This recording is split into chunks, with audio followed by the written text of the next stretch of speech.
నమస్తే సార్, మీ పేరండి? కారుమంచి దుర్గారావు. దుర్గారావు గారు, మీది ఏ ఊరండి? ఇబ్రహీంపట్నం. సార్, మైలవరం నియోజకవర్గానికి సంబంధించి వైసీపీ తరపున శరణాల తిరుపతిరావు అనే వ్యక్తికి అయితే టికెట్ ఇచ్చారు. గత 5 సంవత్సరాలకి అయితే వైసీపీ నుంచి వసంత కృష్ణ ప్రసాద్ గారు ఎమ్మెల్యేగా ఉన్నారు.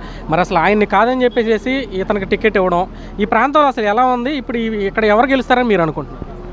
వసంత కృష్ణప్రసాద్ గారిని కాదని అతనికి టికెట్ ఇవ్వలేదండి. శరణాల తిరుపతిరావు గారికి టికెట్ ఇవ్వలేదండి. ఇక్కడ కృష్ణప్రసాద్ గారు ఒట్టి అభివృద్ధి లేదు ఈ రాష్ట్రంలో, ఈ నియోజకవర్గాన్ని నేను అభివృద్ధి చేయలేకపోయాను, నేను ఇగో రోడ్లు అడిగితే ఇయ్యలేకపోయాను, సామాన్యులకి ఇగో పంపడితే ఇయ్యలేకపోయాను, అభివృద్ధి చేయలేనప్పుడు నాకు ఎందుకు ఈ ఎమ్మెల్యే పదవని ఆయనకి పదవి ఇస్తానంటే ఆయన పోటీ చేయమంటే వద్దని త్రుజించి అభివృద్ధి చేసే పార్టీ ఏది ఉందని తెలుగుదేశం పార్టీలోకి ఆయన వచ్చారండి.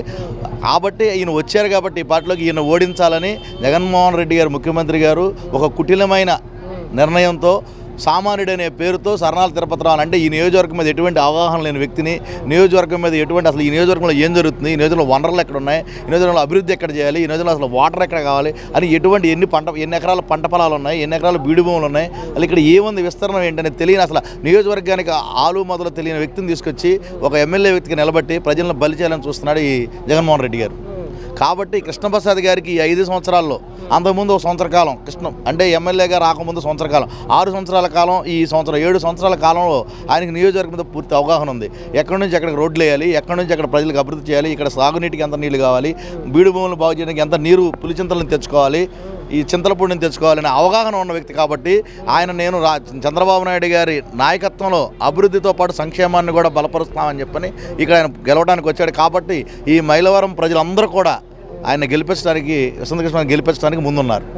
సార్, ఇప్పుడు వసంత కృష్ణప్రసాద్ గారికి పోటీగా నిలబడే స్థాయి ఉన్న వ్యక్తి అంటారు ఆ శరణాల తిరుపతిరావు అతను? అంటే స్థాయి గురించి మనం మాట్లాడకూడదు, కానీ ఒక సామాన్యుని బలి చేయకూడదని చెప్తున్నాను నేను.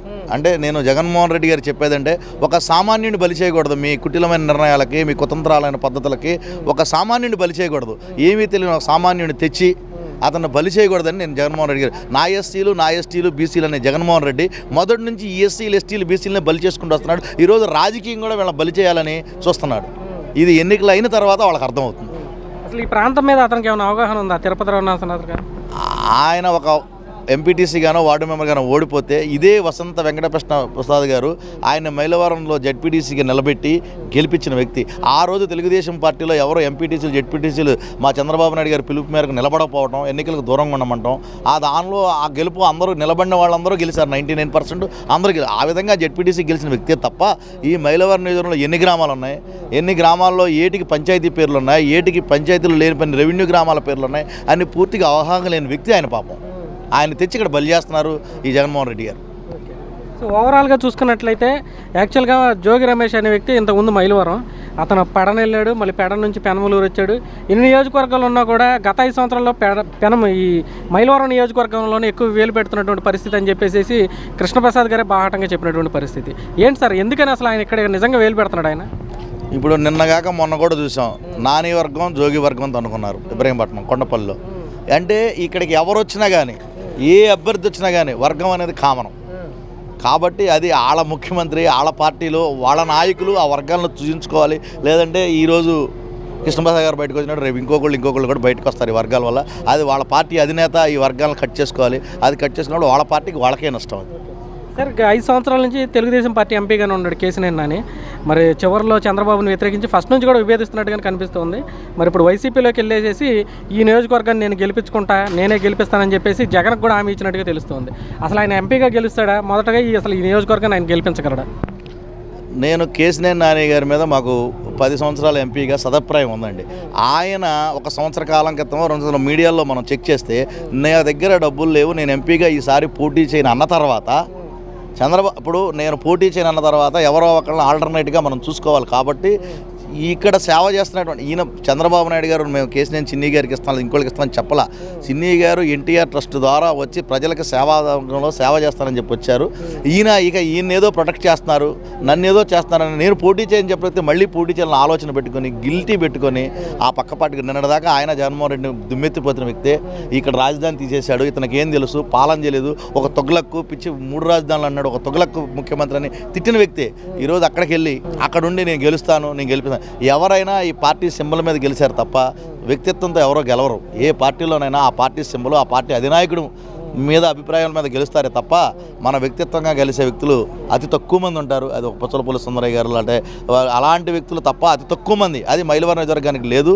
ఇక్కడ ఆయన గెలవరు. ఇక్కడ గెలిచేది కేసీఆర్ చిన్ని గారే. ఈ మైలవరం నియోజకవర్గంలో మెజారిటీతో గెలిచేది వసంత కృష్ణప్రసాద్ గారే. సార్ ఇప్పుడు నాని గారు మీ అభిమాన నాయకుడు అంటున్నారు గతంలో. మరి ఆయన పార్టీ నుంచి బయటికి వెళ్ళగానే చంద్రబాబు గారిని ఇష్టం వచ్చినట్టు రకరకాల మాటలు మాట్లాడినటువంటి వ్యక్తి. మరి అసలు దాన్ని ఆ మాటలను విన్న తర్వాత మీకు ఏమనిపించింది? ఉన్న అభిమానం పోగొట్టుకున్నాడు ఆయన. మనం ఒక పార్టీలోంచి నేను ఈ గత 23 రోజులుగా 25 రోజులుగా వసంత కృష్ణప్రసాద్ గారు ప్రతి మీటింగ్కి అటెండ్ అయ్యి ఆయన చెప్పే ప్రతి మీటింగ్ వింటున్నాను నేను దగ్గరుండి. ఆయన ఎక్కడా కూడా జగన్మోహన్ రెడ్డి గారిని త్రోళనాడు ఒక మాట అంటాం కానీ ఈ ప్రభుత్వాన్ని ఒక త్రోళనాడు మాట అంటాం కానీ జరగలేదు. ఎందుకంటే ఆయన ఆ ప్రభుత్వం అక్కడ సంక్షేమమే ఉంది కానీ అభివృద్ధి లేదు. నేను అభివృద్ధి కోసమే ఈ పార్టీలోకి వచ్చానని చెప్పారు తప్ప ఎవరిని తోలనాడలా నాని గారిలాగా అవాకులు చవాకులు పక్క పార్టీ వాళ్ళ మీద పిల్లలు. నిన్నటిదాకా నారా చంద్రబాబు నాయుడు గారు 2 సార్లు టికెట్ ఇస్తే ఎంపీ టికెట్ ఇస్తే గెలిచిన వ్యక్తి ఈరోజు అవతలకి వెళ్ళి లోకేష్ బాబుని ఎంపీ గారిని తిడుతున్నాడు. మరి నువ్వు అంత తిట్టేవాడు మొన్నటిదాకా చంద్రబాబు నాయుడు గారి జిల్లా లోకేష్ బాబుని పక్కన పెట్టుకొని తిరుగుతున్నాను నేను లోకేష్ బాబు నాయమటే ఉన్నాడు అని ఎందుకు తిరిగావు? అప్పుడు లోకేష్ బాబు నీకు బచ్చా అనిపించలేదా? అప్పుడు లోకేష్ బాబుని అప్పుడు ఢిల్లీకి ఆంధ్రప్రదేశ్కి ఎందుకు తిరిగావు? అప్పుడు బచ్చా అనిపించలేదా? అక్కడికి వెళ్ళంగానే అంటే లోకేషే బచ్చా అయితే మరి జగన్మోహన్ రెడ్డి కూడా నీకు ఎంత బచ్చానేగా? జగన్మోహన్ రెడ్డి వయసు కూడా 48 సంవత్సరాలేగా. అంటే రేపు పొద్దున్న నువ్వు ఇతను కూడా బచ్చా అంటావుగా.